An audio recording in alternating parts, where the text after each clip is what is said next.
and welcome to the Perks of Being a Widow podcast. Spoiler, there are none. My name is Avalon, and today I'm doing a little solo episode where I'm just going to talk about what are the perks of being a widow. And, the truth is, there are none. This started as a book idea where I was just kind of looking for the silver lining in this experience. And, I firmly believe that if you look hard enough, you will eventually find the good things. You can find the silver lining. You can find what comes out of it. So that's what we're doing. We're talking about what are the perks of being a widow. Now, this is my own personal set of perks. You may have your own. That's one of the beauties of it, is you can find your own perks. You can find your own silver linings. So I'm going to start with what is commonly referred to as the widow card.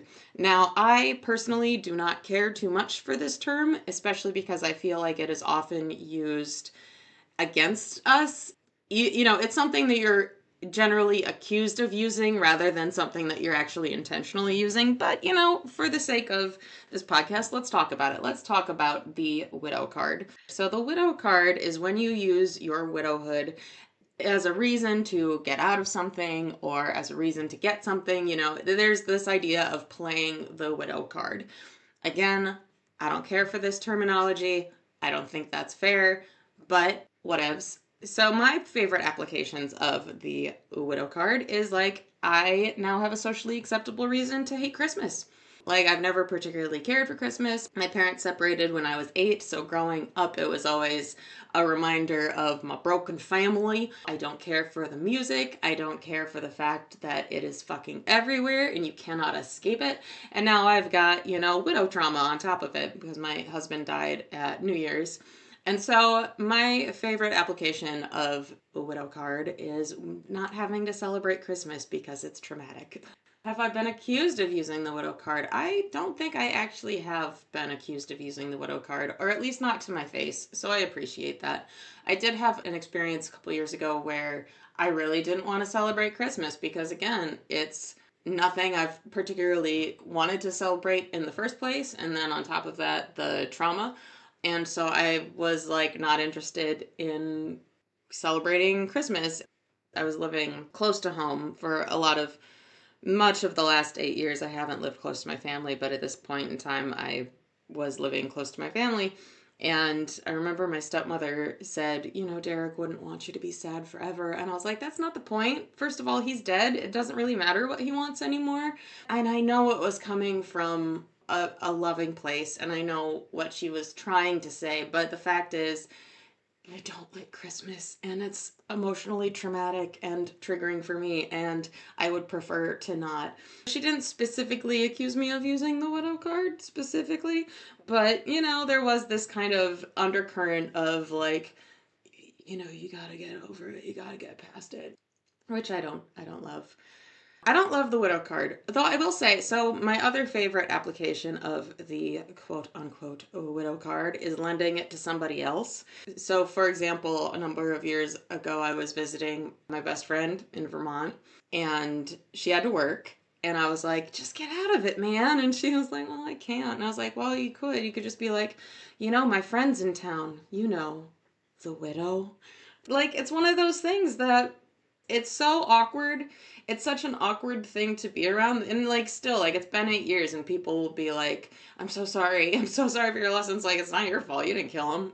But yeah, so that's another application of the widow card, is lending it to someone else. If you're trying to get out of an awkward conversation, it's a really great conversation ender. It makes small talk really challenging. And I was never particularly good at small talk. Talking about the weather makes my eyes twitch. I don't love it. And so it's also a really great way to get out of small talk, is just, yeah, well, my dead husband, blah. Those are potential uses of the widow card. Make sure you're using it and it's not using you. Yeah, and again, that's one that you're more often accused of rather than have agency in, so I don't particularly care for it or that terminology, and maybe I'll come up with better terminology, but that's not today. Today we're just here talking about what are the perks. So, number 1, the widow card. Number 2, I call these my widow superpowers. which also not really a thing, but I remember shortly after Derek died, I was having a conversation with a friend, and I can't remember what I said because I don't remember much about that first year. I can't remember what exactly I said, but she was like, "That's a very astute observation." And I was like, "Thank you. It's one of my widow powers."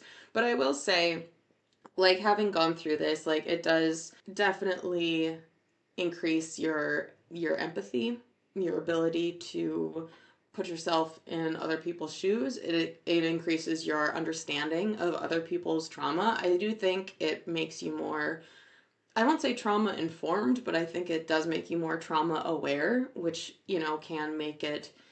can make social interaction deeper and more meaningful, I think, I feel.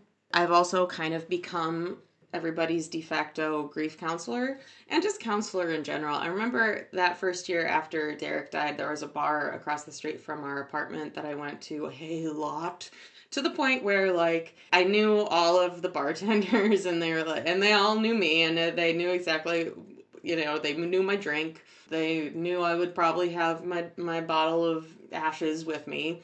But I remember, like, the owner, I got on first name basis with the owner, and we'd have these long conversations, and he would joke about me being his therapist, and it's like, yeah, that's kind of, it's one of my superpowers. It's one of my widow powers, is I'm a really great therapist. And I think part of that is because I at this point I don't really judge other people, at least not in like, and not to say that I don't judge people, because of course I do, I'm human, but I don't generally judge people in their grief, because I know what it's like. I know what it's like to feel like you're losing your damn mind. And I think you can have a lot more understanding and grace for people when you've already lived that experience, when you've lived through your own worst nightmare.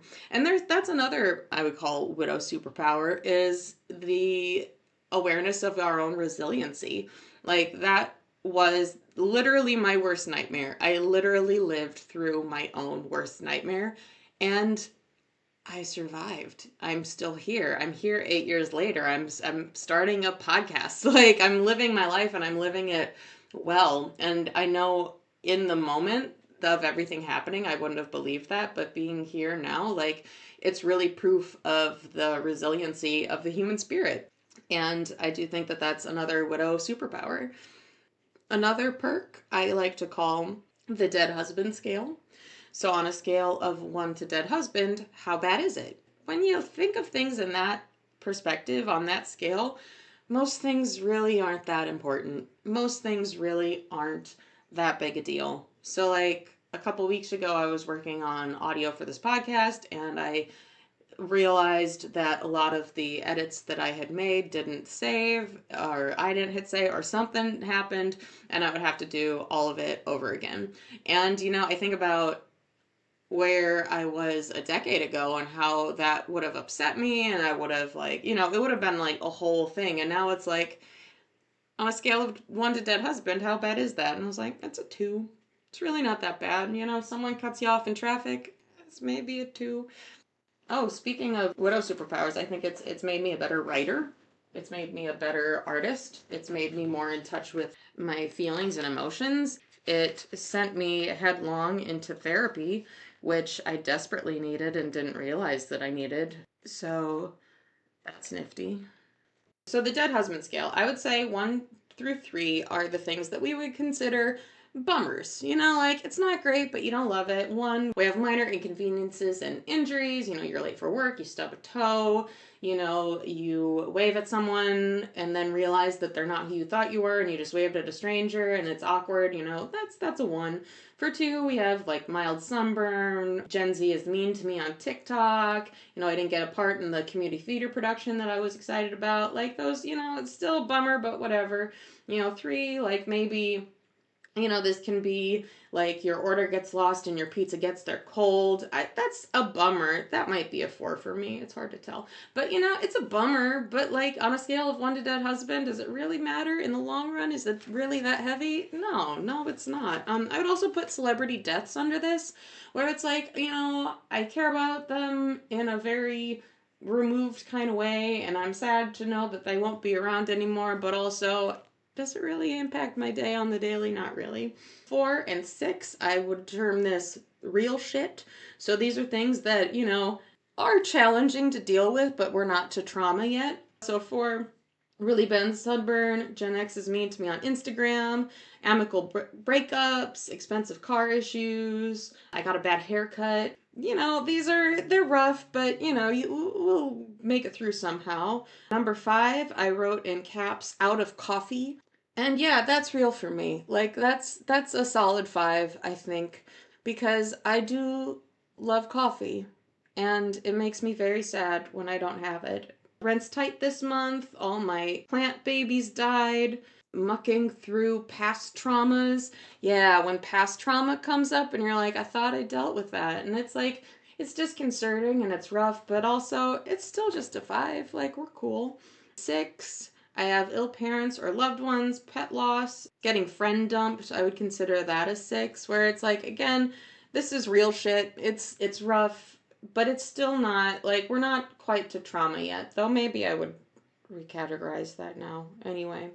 And then the 7 to 9, I wrote, holy fuck, dude. So these are the things this is where we get into trauma. This is where we get into the things that I would consider to be really hard to deal with. But, still not dead husband level. And that's kind of the point. Still not dead husband level. So 7, I have trauma level shit, things that require recovery, emergency moving, surgery, rehab, job loss, bad breakups, like really bad breakups. 8, I have bigger trauma shit, hospitalization, divorce, bankruptcy, home loss from fire, flood, etc., loss of limb or functional mobility, loss of sight or hearing. And for me, I would consider those 8s because, I still. And so this is a very personal scale. Clearly, this is my personal dead husband scale. And so it's going to look different for you. It's going to look different for everybody. Like some people might have, divorce as a 9, or that might be their 10, And what I appreciate about the dead husband scale is it's infinitely adaptable to whatever situation you're in. So it's just scale of 1 to the worst thing you've ever been through. And so for me, that's dead husband. Scale of 1 to dead husband, that is my scale. And so for me, where I'm at in my life, a divorce would fall under 8. It would still suck. It would still be awful. I would still be going through that trauma. But for me, I like having already been through the worst thing I've ever been through.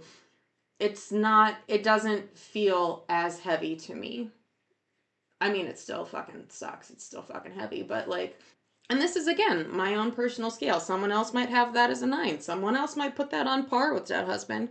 And you know what? That's understandable and that's fine. And then for 9, I have a loss of parent or sibling, major car wreck, terminal cancer, near death experience, and I could never eat cheese again. That sounds like a joke, and it kind of is a joke, but also if I could never eat cheese again, do you know how sad I would be? Like, I think cheese has sustained me through most of my traumatic experiences, including my dead husband. So if I didn't have cheese throughout all that, I don't know what I would do. So that is the dead husband scale. I think it's a pretty great perk. I think it's a pretty great perk of being a widow, is now I've had this major perspective shift where the little things don't bother me the way that they used to. And it's not to say that they don't bother me at all. I can now take a minute and be like, okay, on a scale of 1 to dead husband, how bad is this? And more often than not, it's like, it's not that heavy, man. It's just not that heavy. Other perks of being a widow, new career as the bereaved. So here I am making a podcast, and you know what? I'm not here for any kind of financial gain. I'm not here for a viral whatever. I'm here because I felt called to it, and I'm here because, it feels important to me, and that takes primacy. But, if this were to lead to like a book deal, I wouldn't be upset about it. If this did become a viral podcast, if this could lead to a career change, I'm all right with it. That's one of the things. And it's kind of amazing that it took me this long to realize it. But one of my recent conversations, we talked about one of the secondary losses being career and losing the career and the job that you had and the trauma that comes with that. And it took until that conversation for me to realize that, oh, my acting career is over. That's really not something I want to pursue anymore. And it's amazing that it took me until that conversation after, all of this time to come to that realization of like, this isn't what I want to be doing with my life on a professional level anymore. And it's not that I don't love acting, it's not that I don't love performance, and it's not that I don't want to do those things, at some point in the future, but I have become very disillusioned with the industry of acting and of performance. I think it's often a very exploitative industry, an exploitative environment, and I don't love it. And I also feel like it's built in such a way that you have to play by these rules that I don't agree with and don't want to engage with. And so I don't really want to pursue acting anymore, which it's taken me this long to realize it. And I don't know that I would have come to that same conclusion without the loss of my husband. We were both actors. We were working on producing stuff together. We were going to be in a play together. And his acting career was actually really starting to take off. He had done a guest spot on Shameless and on Chicago Fire. He was starting to audition for more film. His agent had a contact in Los Angeles, so he would have been able to get an agent in LA pretty easily or smoothly. And so we were planning on moving to LA at some point, and we were both going to pursue, our acting, our respective acting careers. And it's impossible to say like where we would be today, if we had done that, if that had been an option, if he had lived and we had moved to LA, it's impossible to say like where we'd be today, where I'd be today. Why I am talking about this as part of Perks of Being a Widow is I probably would have continued that. It's just having been through this, it makes me appreciate things in a different way. And it also makes me realize how little time we actually have on this planet. And how do I want to be spending that time? Do I want to be spending that time waiting in line for an audition that for a part that I'm not necessarily good for, and they're going to look for someone taller, thinner, cuter, younger, whatever, And is that the game that I want to be playing? Is that what I want to be giving my energy to? And a number of years ago, I determined that I wasn't going to audition for projects that weren't exciting to me. Like if it's not a story I want to be telling, then I'm not going to audition. And that's all well and good, but now I'm in a new city. Like we moved to Nashville a year ago and it's awesome and there's a lot that I love about it. But in order to pursue acting here, there's a lot going on, but at the same time there's not a lot going on. And a lot of acting is about who you know and like making connections and networking and like all of that. Like that's such a big part of the industry. So that would mean auditioning for things that I really don't care about and I really don't want to do. And I don't have the time or the energy to be doing projects that I don't want to do just to like get ahead. That's not how I want to be showing up. And no shade to those that do like pursue it, because I understand that like in order to build community, in order to connect with the people that you want to be creating with, like sometimes you have to audition for the stuff. Like Derek and I met working on a play that neither of us really wanted to be. Like it was fun, I guess, but it wasn't the next Tony Award winner. Like it was good, it was fun. I'm glad that we did it. I'm glad that we met. But like would I go out of my way to perform in that show again? No, I would not. But that wasn't the point. But where I'm at now, I'm like my time and energy is all I have. And I think that is a perk of being the widow, is the realization that my time and my energy is all I have in this world. When you get right down to it, that is all I have in reality. So what am I going to do with it? Do I want to spend 3 nights a week in rehearsal, or do I want to hang out with my husband, And, maybe there will be a time where I want to spend 3 nights a week in rehearsal because I do enjoy acting and I do enjoy being in shows. And I do enjoy rehearsal. But is that what I want to do with my time and energy right now? No, it isn't. It just isn't. And I'm glad that I have that awareness and that perspective. Another perk of being a widow is it got me into therapy, which I desperately needed and did not realize that I needed. I do have, I think we all have some childhood trauma. I don't know how you get out of childhood without a little trauma. And, there were things from my childhood that there were some, and relationship patterns that I had developed over the years that were not healthy, that were not serving me. I had these experiences that I hadn't fully dealt with or acknowledged, and I hadn't acknowledged how they were affecting my mental health, my ability to connect with others, how it was affecting my relationships. And so I'm really grateful to be in therapy. I'm really grateful that I'm on this other side of things where I am such a better person. And it's not that I was a terrible person before, but I was an unhealed person.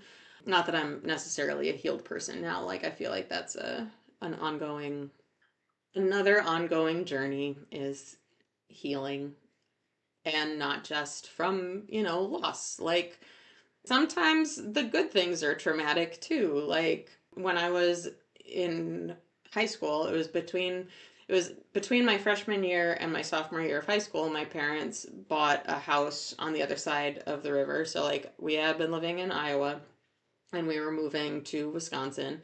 And in a lot of ways, that was a really great move. In a lot of ways, it was a more modern house.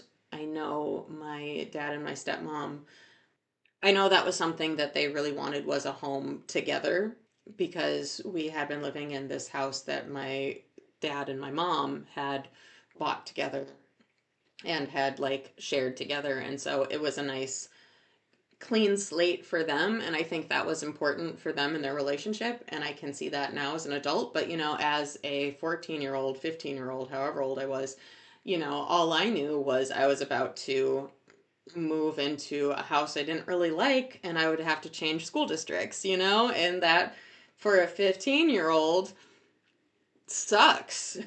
And so I can look at it now and understand, like, that it was a good thing in a lot of ways, but I still have trauma around it, I still have pain around it.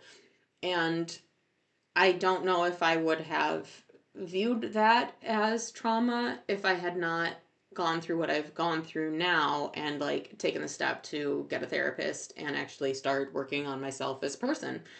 So yeah, I would consider that a perk of being a widow, is it made me face some other traumas that I hadn't necessarily been facing. It made me do the work of being a better person and working on my own healing, and I don't know that I would have done that without this major loss that I have now been through.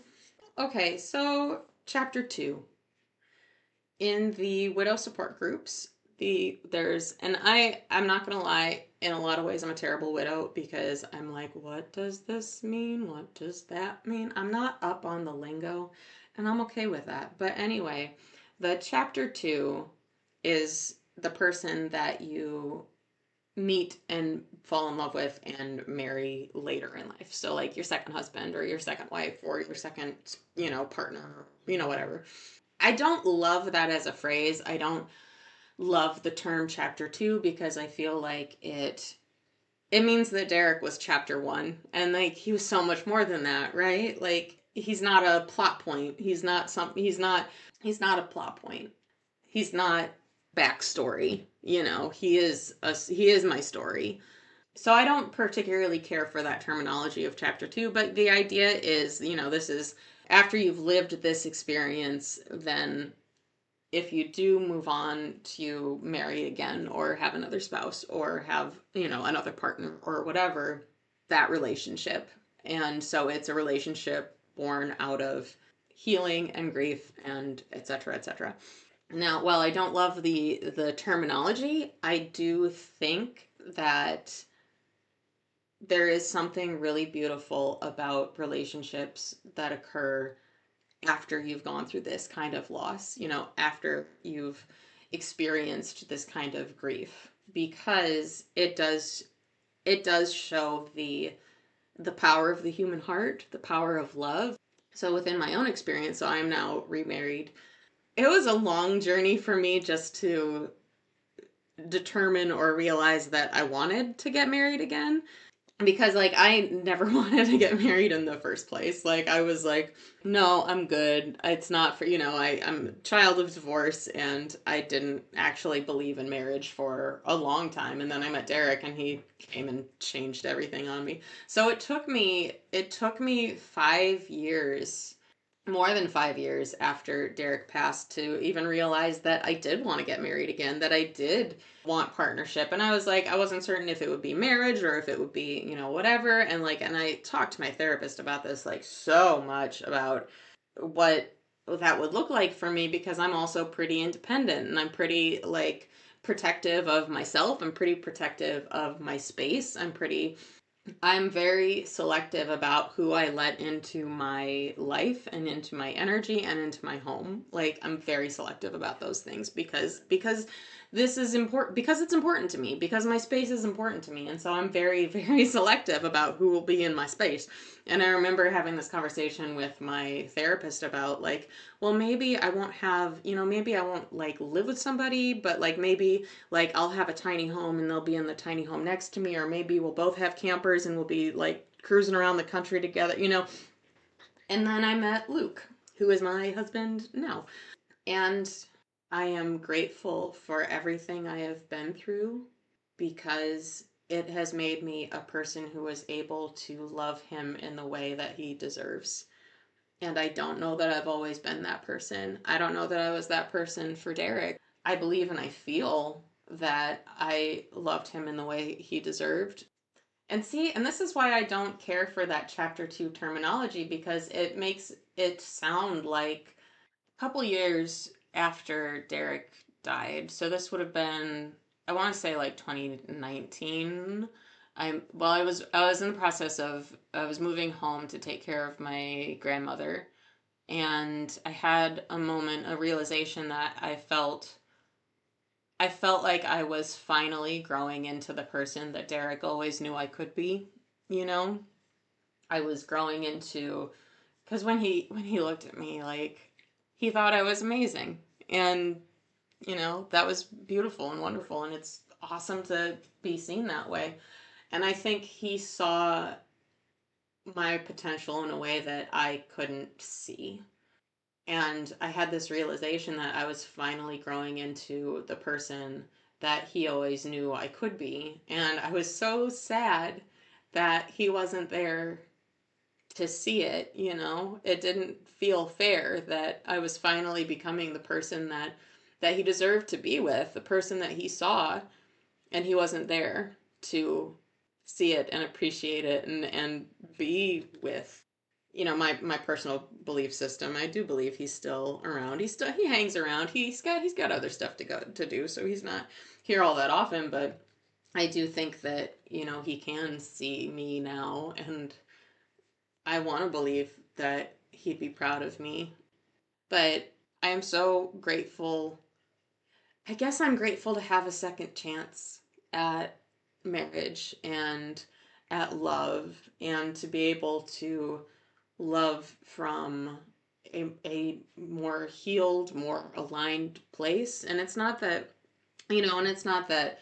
my relationship with Derek was out of alignment. It was very much in alignment, but we were both, neither of us were particularly healthy people. We didn't have particularly healthy relationship styles or patterns. And when you're an unhealthy person, and when you're like, there's only so much you can do when you're operating from that place. And so I'm very grateful to be at this place now where I feel so much healthier and more in alignment. And I've found a partner who, has also been like, he's been on his own journey and he's been through his own experiences. And it's, we were able to connect in this very informed kind of way where it's like and he and I got lucky, man. Like I found a fella that gets me and enjoys a lot of the same things I enjoy, and he also holds space for Derek and for my relationship with him. Oh, I can't remember what it was. Oh, that's what it was. We got married in Vegas, like you do, and he asked if I wanted to bring Derek with me, if I wanted to bring Derek's ashes with me, and I decided not to because first of all, at this point I don't need to. I know I've mentioned in the first year of widowhood, like I was carrying Derek's ashes around with me everywhere. And I do, like, I have my little travel Derek, as I call him, my little jar of ashes that I will travel with. But this was our wedding. This was me getting married to Luke. And it's not that I didn't think it would be appropriate, because I do think that there is space for, honoring the ones we've lost in wedding ceremonies, and especially because, like, these are joyful situations, joyful events where the people that we love should be there. But, I feel like I no longer need to carry him with me physically. He's with me all the time. I also have a tattoo where that have some of his ashes in like the tattoo artist mixed some of the ashes in with the ink. And so, like, he's always with me physically anyway, but it meant so much that he asked.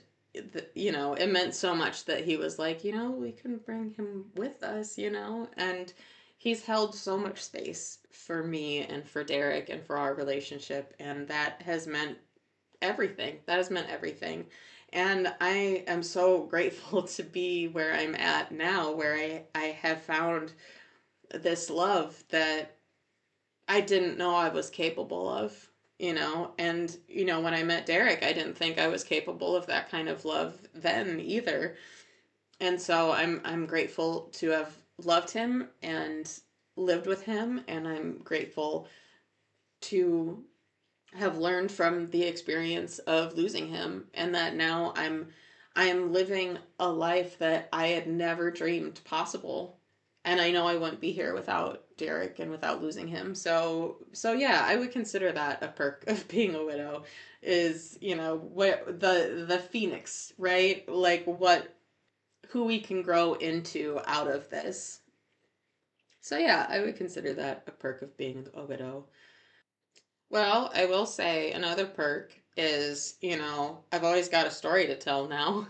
I've noticed a lot and as I delve more into writing, so I'm sort of in the process of switching my whole life and career around. The more I learn about writing, the more I realize that we're all kind of telling the same story over and over again. If you look at books from similar authors, like it's generally, there's something in those books that fuels their storytelling and or poetry, or I remember going to a writers conference, and one of the presenters shared a poem, and then he shared an essay, and and it was about the same experience when he was a kid. And while they were very different, they were also very much the same, and it was just a different telling of the same story. And I guess I'm realizing now that I don't have to just write one book. I don't have to tell this story in just one way. I can tell it through a podcast. I can tell it through poetry. I can tell it in a book. I can tell it in a couple of books. I can fictionalize it. I can, and so that's one of those things is like, at the end of the day, do we have a story to tell? And like, as a person who identifies as a storyteller, it's like, well, I will always have a story to tell, and I can tell it in a million different ways. Like I am chock full of source material at this point. And so yeah, I would call that a perk. I think it's made me a better actor. I know I just said that I'm no longer pursuing acting, and I think that's true. I think acting as a career, I think I need to let that go. But acting for fun, that's another thing entirely. But I do think that, having gone through this, it's made me a better actor, it's made me a better storyteller, a better writer, a better friend. It's made me a better listener. Yeah, I think it's just made me better. And it sucks. It sucks that I had to get here this way. Like, if I could have learned these lessons any other way, if I could have become a better person just by, like, just on my own, like, that would have been preferable. But apparently, that wasn't an option. A number of years ago, I was listening to a podcast, and she does, like, spiritual readings, and she was talking to someone about the difference between learning your lessons through joy versus learning them through pain and suffering. And I was like, wait a minute. Is that an option? Like, you can learn stuff through joy? That's an option. Has that been an option this whole time? Are you kidding me? Like, that's an option? And, and I think for me personally, no, it wasn't. It wasn't an option, but I think it is now. And I think that's an important distinction, is like, for a long time I had to learn my lessons through suffering, but now I have learned those lessons, and while I may revisit them from time to time, I don't have to live in that vibration. I don't have to live learning my lessons that way. I can learn things through joy now.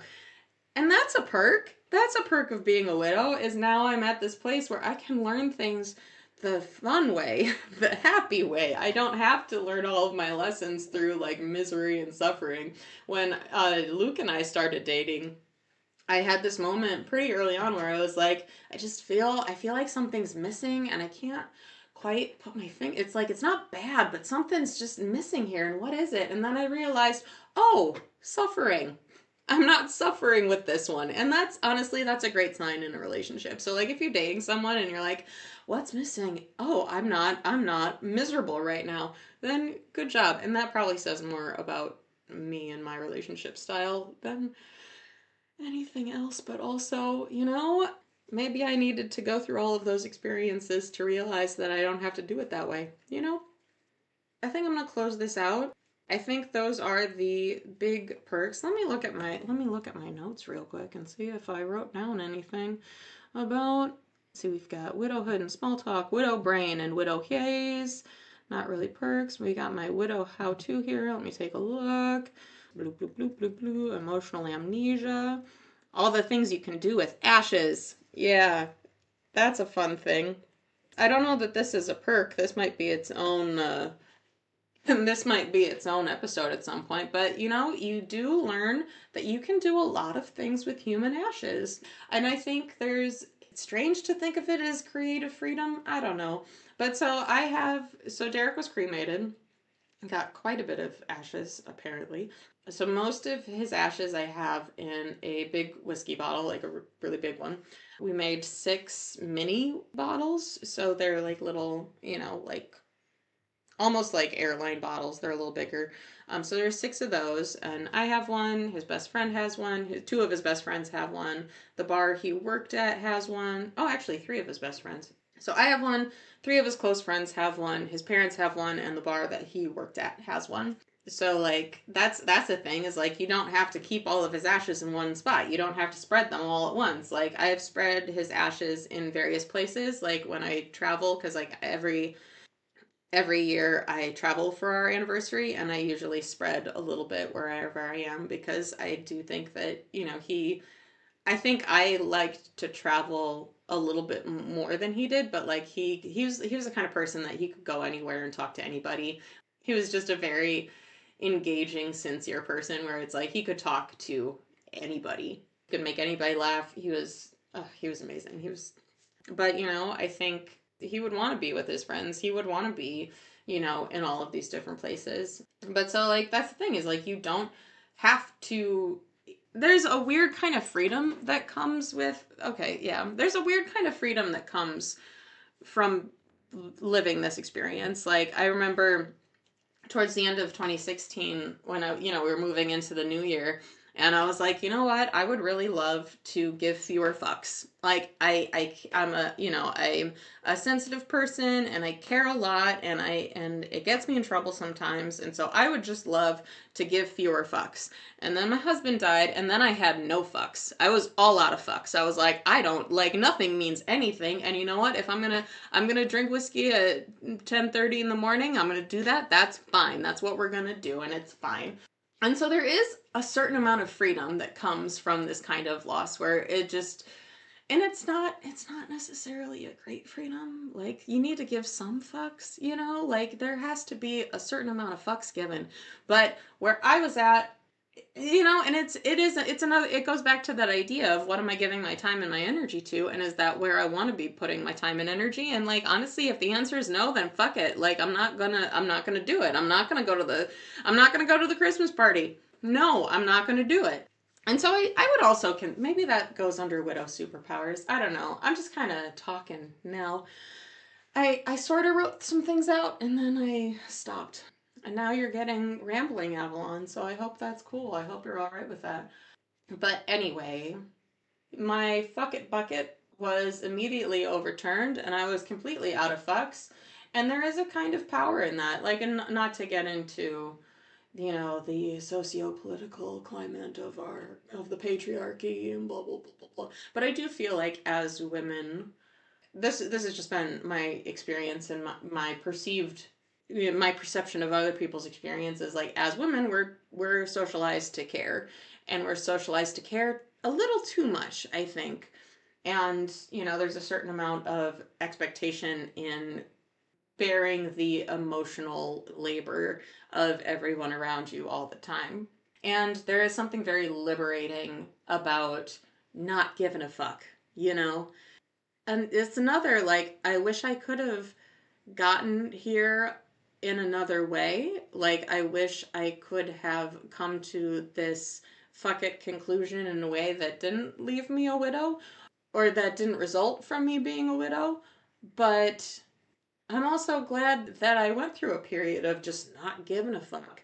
It has given me the framework to determine what I do care about and what I don't care about, and where I am willing to put my energy and where I am willing to not put my energy, or where I'm not willing to put my energy. And so I would consider that a perk. All right, I'm going to wrap it up. Thank you for listening to me ramble. Thank you so much for listening to today's episode. If you are interested in being on the podcast, please email me at avalon@perksofbeingawidow.com, or you can find me on social media on Instagram at perksofbeingawidow. Thank you so much and enjoy the rest of your day.